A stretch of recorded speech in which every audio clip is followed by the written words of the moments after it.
Warning, Hebrews Toys Reviews is not intended for children. It is for adult collectors and people over the age of 18.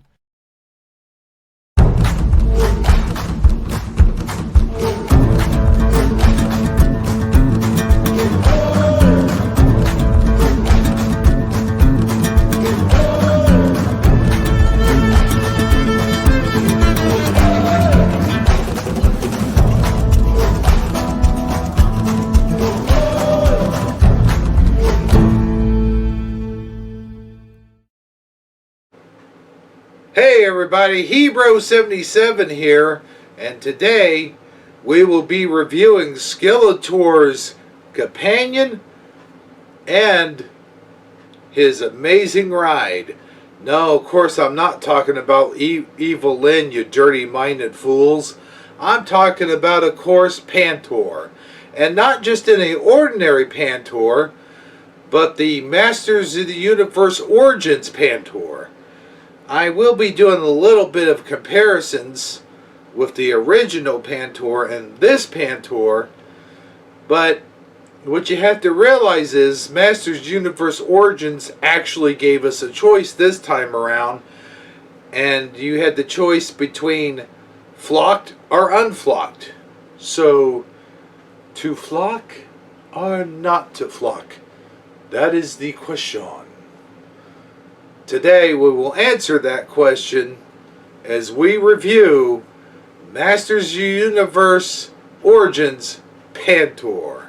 Alright, here you have Panthor, Savage Cat. These, what I've got this camcorder stacked up is not doing it justice. Let me just hand hold this for just a second. Panthor, Savage Cat, partner to Skeletor. Now, I don't remember what the original artwork looks like, but maybe I'll show a picture and comparison. Here is a picture of the original artwork. Alright, now that you've seen a picture of the original artwork, here is a little bit of text of what they say. An awesome, fearless fighter, removable armor, carries Skeletor into battle. And you can see some of the really cool box art that comes on this one. In the corner there, you could see Screech, his robot bird-like companion, which Screech was meant to be an enemy of the Zoar. Of course, back in the day, if you didn't have a Zoar, you often would use Screech, which I did, as the Zoar. And if you didn't have the Sorceress, you just used Screech to talk to He-Man. So here we have, for the first time ever, the choice between flocked or unflocked. So here, as you can see on the box, this is realistic fur.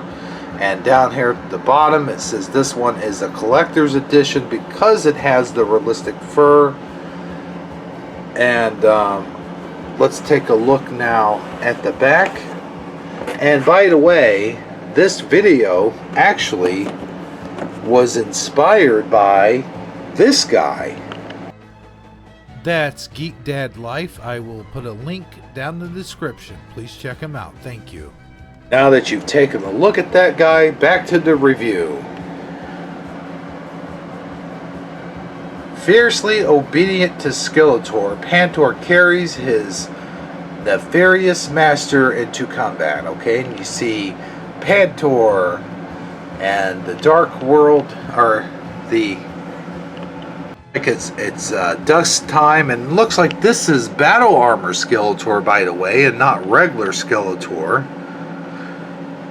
Was on the front of the box, and you have really cool details here. You got a Warwick volcano in the background. You got the two moons, and now you've got Battle Armor He-Man, Man-at-Arms, coming at him, and you got, of course, Battle Armor He-Man riding on Battle Cat. Ugh, I can't talk today.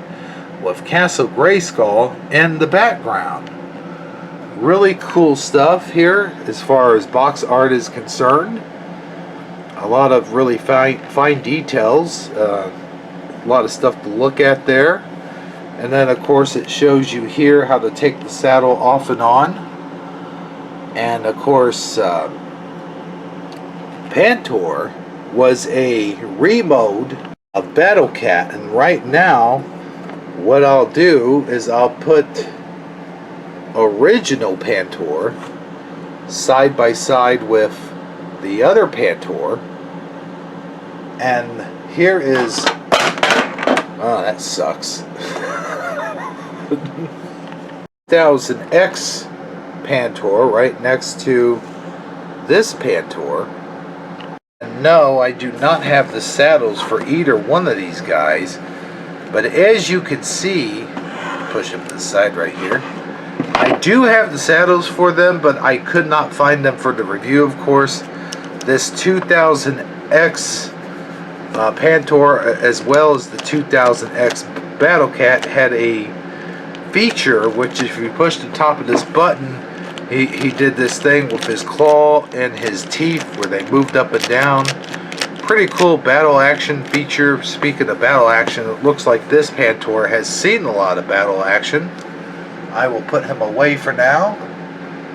And now here's another one of my better looking original Panthors.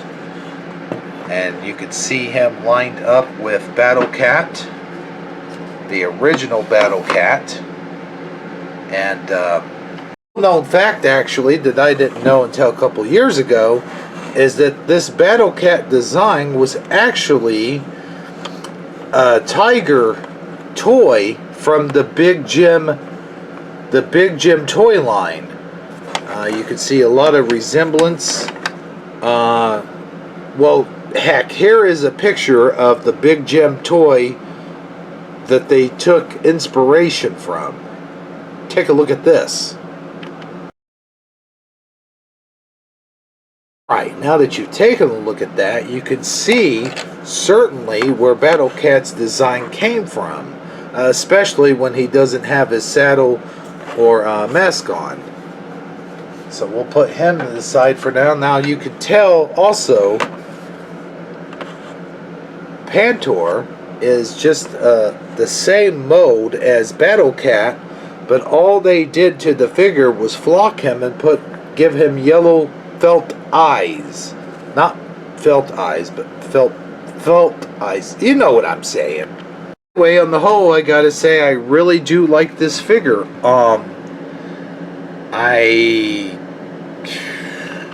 I don't know that if I'll ever get the non-flocked version, because I think that this version just, it is what it is. It's the version that we grew up with. It's the version that we're used to. Now, I've toyed with the idea of getting another Battle Cat, because now that these Panthors are out, the Battle Cats are so less expensive now than they were when they first came out. So I toyed with the idea of getting one to take out of the package, but I don't know. I already own about 4 or 5 Battle Cats. In fact, that's another thing I wanted to touch on, is I own every single version of Panthor and Battle Cat except for the Classics version. I just never was interested in the Classic version because I liked the originals so much better. In fact, the 2000X version, the only reason why I have a 2000X Panthor and a 2000X Battle Cat was because I found them in yard sales. Now, as I said, I do not have a non-flocked version of this, and I probably will never get one. But just in case you're curious, here is what a non-flocked version looks like. Now that you've seen what a non-flocked version looks like, let's take another look at this thing really, really close this time. Let's examine his legs here, as they seem to be the only part of his body that is non-flocked.